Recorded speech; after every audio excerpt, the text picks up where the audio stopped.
Hello everyone and welcome back to another Movie Nights movie review. Today we're going to be talking about The Beekeeper. This film was directed by David Ayer and written by Kurt Wimmer, sorry if I pronounced that wrong. In this film, one man's brutal campaign for vengeance takes on national stakes after he is revealed to be a former operative of a powerful and clandestine organization known as Beekeepers. I'm going to jump right into this review. This movie is so much fun. The screening that I was at was kind of like one row of press, and then the rest of it were just people who got early access to watch the movie, and everyone was eating the movie up. You could feel the energy in the crowd, but not even just with, the people who were there, but just the critics row as well. We were all feeling it too. But there is one important thing to know about the movie, and that is this is an incredibly self-aware and silly dudes rock kind of movie. But the movie knows exactly what it is. When you cast Jason Statham in the lead and you have a premise like this, the audience wants one thing and the movie delivers on it. And it delivers on it in a way where the filmmaking on display is actually very well done. David Ayer is a good filmmaker. I love films like Fury and End of Watch. The action scenes are mostly pretty great. There are only one or two instances where I thought that the choreography was missing a beat or the photography was missing a beat, but for the most part, the action was pretty stellar across the board. Anything bad or dumb that the movie does, it does knowing that it's being bad and dumb, which really helps the experience as a movie. You're kind of in on the joke. Every reference to bees and hives in this movie is fucking hilarious. It worked every single time, and the movie is paced very well.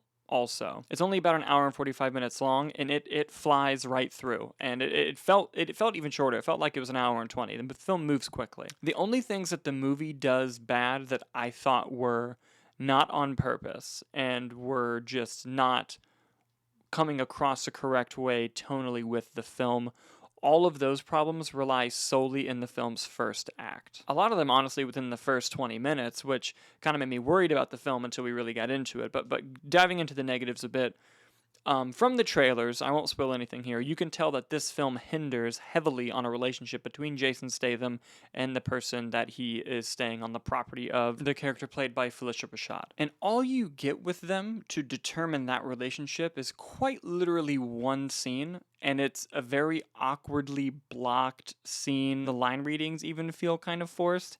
And for an entire movie to be hindering off of a relationship between these two and to share just one scene with them, and it's not a particularly great scene either, it did start the movie off on a rocky note. But I'm going to be completely honest with you, to my experience with the film, 15 minutes later, I fucking completely forgot about the woman who died at the beginning. The whole reason the movie kickstarted. And then they remind you about halfway through, and you're like, oh, right, that's why we're doing all of this. And later, her absence is felt, but her presence when she was there wasn't. And it's not the actress's fault. It just felt like there was a lot more backstory that was removed and then instead replaced with dialogue to kind of help the runtime be faster. I think the movie could have really benefited from showing Jason Statham and Phylicia Rashad's character grow a lot more. Jason Statham is Jason Statham. You know exactly what you're gonna get, and he does a great job at doing it. There were other great performances in the movie as well. I thought Josh Hutcherson did a good job. I thought that Phylicia Rashad, as I mentioned earlier, did a good job. And honestly, one of the standouts was Bobby Naderi. I'm unfamiliar with his previous work, but he plays one of the agents in this film, and he did a really great job as well. Every line he had, he ate up. There are also a ton of actors playing very caricature-like roles, and you know exactly when they come in what their purpose is to either lose or beat Jason Statham to create some stakes.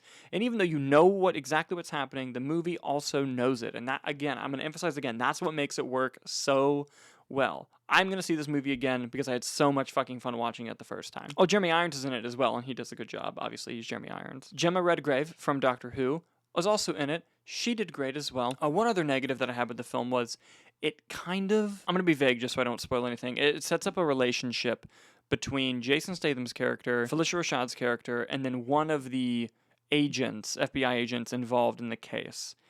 And the one played by Emmy Raver-Lampman? Sorry. That felt very forced, the relationship of those three and how they connect to each other. It just didn't quite, it came across as way too convenient, way too cheesy, even for a movie that's intentionally being very cheesy.